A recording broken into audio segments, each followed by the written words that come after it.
Hi everyone, Kirk here with Tactical Options Trading. Thank you so much for joining me here on this video. Today I wanted to make a short video on finding support and resistance using trend lines. So when we're trading the stock market, it's very helpful to understand which way that market is trending or if it's trending at all. And if this is your first time here, you guys, and you're interested in learning more about stocks and the stock market, click that subscribe button and the bell icon so that you do not miss out on any future videos that we put out. So when we're talking about market direction, there's really only three ways that the market generally moves. And you can see here we've got range-bound markets, we have uptrends, and we have downtrends. And basically they all boil down to that. So let's take a look at what each one of these look like. So when we're looking at a range-bound market, you can see here that the stock is trading in a range. And when we talk about trading in a range, we're looking for support and resistance. So if you've never heard of support and resistance and you're wondering what that is, basically support falls below the market. It comes in below the market and it gives a support to that market. So when we come into a support level such as this, that's a good opportunity to look at buying a stock as it comes into that support level. Now when we're looking at support to see if it's going to hold, we use other indicators and we use candlestick patterns and things like that so that you can get an idea if that support level is going to hold. And we made another video on that you can go ahead and I'll link it up here in the video, and you can go back and look at those candlestick patterns to help you give you an idea if that level is going to hold. So when we're coming into a support level, we're looking for that stock to bounce or rally. And you can see here on this scenario, we come into that support level and we bounce and we come up into that resistance level. Now you can think of resistance as a level above the market. So when it comes into that resistance level, it's resisting any upward motion and we're looking for that stock to fall. So in that case, it'd be a good opportunity to look at selling opportunities when you're coming into that resistance. So now let's take a look at a uptrending market. So again, we have a support level and a resistance level, but now they're just on a slant. So you can see here that we have an uptrend in the market, and the way we define an uptrend is higher lows and higher highs. So you can see here that we have a higher low than this low here, and we have a higher high than this high here. And so you can see that that uptrend is in place because each one of these levels is higher than the previous. So we have a higher low and a higher high and a higher low here and a higher high here, and it just keeps going, and it will be in that uptrend until it breaks that uptrend. So you can see here that now as we broke that support level, now that stock is trading down and we have broken this level here. So now we're looking for a reversal of this stock. So let's take a look now at what it looks like in a downtrending market. So you guessed it, it's pretty much just the opposite of an uptrending market. We still have resistance above the market and we have support below the market. Now it's helpful to understand when we're trading these different trends that when we draw these trend lines on the chart, we first, for example, when we're talking about an uptrend market, when we're looking at a chart, we want to draw that support level underneath the market first. So anytime we're in an uptrend, we're going to look at drawing that support level first and then putting that resistance level on top. Now when we're looking at a downtrend, we're going to be doing the opposite, and we're going to be drawing that resistance level first, and then we'll be making that support level second. So I'll show you how we do that when we're looking at charts here in just a moment. All right, let's take a look at some real examples in the marketplace. So when we're talking about a range-bound market, remember we're trading in a range here, and the stock isn't really going anywhere. It's just trading flat, just straight across. Of course, we have oscillations in the market, but it's not really trending up or it's trending down because we're not making higher highs or higher lows here. We have the same highs and the same lows. So we're looking for this stock to trade in a range. So let's take a look at what it looks like in the market itself. So here's a stock PMO, and you can see here looking at this chart that we are trading in a range, and you can see I've drawn trend lines on this chart, and you can see we have we hit support here, and then we came up and hit resistance, back down here to support, back up here to resistance, and then we quite didn't come all the way down to support again, but it turned around and came back up and hit that resistance. So you can see here that these would all be opportunities to either short the stock as it's coming up in here to this resistance, or buy the stock as it's coming down in here to the support. So we can capitalize on these trends and using these support and resistance levels in the market. All right, let me show you another a little range bound market here. And so I pulled all these charts this morning. So these are current in the market, and you can see here on this chart, we're still trading in that range. We have that support, that resistance, and you can see that we're trading in that range. And then as we came into support here, we did break that support, and you can see that when we broke that support, the stock had a real nice move down.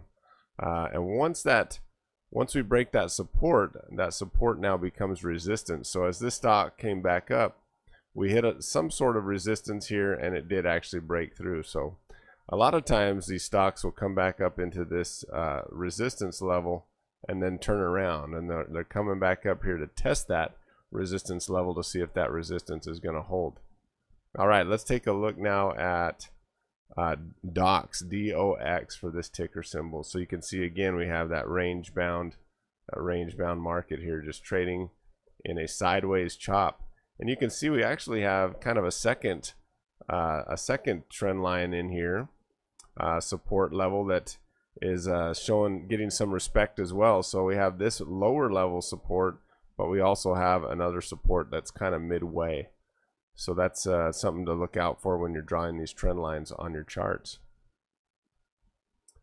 All right, let's take a look now at some uptrending markets. Now remember, in an uptrend, we're looking for higher highs and higher lows. And so let's see what we got here. So this is the NDX. This is the Nasdaq. It's the index for the Nasdaq, and you can see definitely on this one we're in an uptrend. We have higher highs and higher lows all the way up. There's a higher high and a higher low and a higher high. We did have a lower low here, lower than this one, but it still is higher than this one, and so it's respecting that trend line. So you can see that we are in an uptrend in this market. And as it comes up into that support, or down into that support, we're looking for it to hold, and then looking for different indicators to tell us if that stock's going to turn around. So again, you know, looking for candlestick patterns, maybe some indicators to let us know that that stock is going to turn around, or that support level is going to hold. All right, let's look now at XLRE. So XLRE, we do have a trend in this one. Again, higher highs, higher lows all the way up. And again, we have kind of a secondary trend line in here that's being respected. It traded in a kind of a range around this trend line here. And we're just looking for continued upside. So today we're coming into that support level. And you can see we have a bullish engulfing candle there that is engulfed that previous candle. So we're looking at some support there as we start to look for this market to continue upward. All right, let's look at one more. Let's look at XBI. So again, XBI, higher highs, higher lows. You get the idea in this uptrending market here. All right, now let's take a look at a downtrending market. And you know, you guys, I had to look for a while to find some of these downtrends that were current, because the market has been on such a tear lately that everything's all in an uptrend. But I did find some that were in a downtrend that are current, so let's go ahead and take a look at those. So we're looking at WCC. WCC right now is in a downtrend. Of course, when we're in a downtrend, we're looking for lower highs and lower lows. So we have a lower high than this one, and we have a lower low, which is a lower low than this one. So we're looking for higher or lower lows and lower highs all the way down. So you can see that on this one, we're definitely trending lower. I want to show you guys what it looks like to draw some trend lines on a chart. So I got a chart pulled up here, and I want to show you how easy this is to find these trend lines when we're talking about drawing trend lines on a chart. So I got a chart here pulled up of the Nasdaq. So we're going to go ahead and select our trend line marker here. We're going to come down here and we're going to look for an area that looks like it could have started in an uptrend or downtrend or whatever trend we're looking for. So we're going to go ahead and draw a trend line starting at the bottom of this trend. And when I draw that, I have my chart set up so it projects that line all the way out in the future here. So we're looking for similar points that are going to connect these together. So that one looks pretty close. You can see up here on the left side, on the right side, that we have some candlesticks that are close.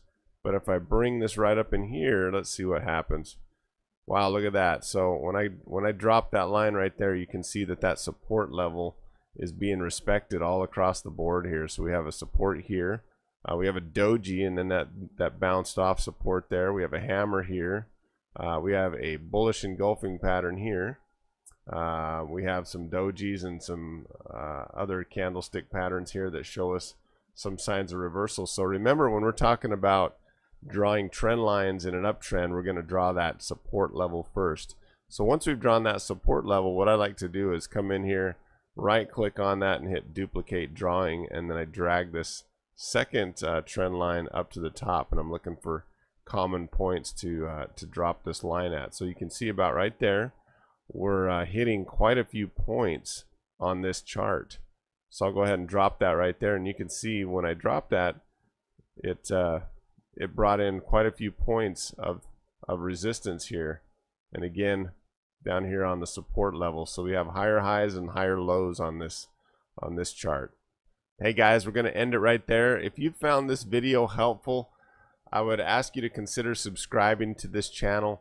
We put out videos consistently, and I want to end with a quote today from Ben Franklin that says, "An investment in knowledge pays the best interest." We'll catch you next time, you guys. Have a good one.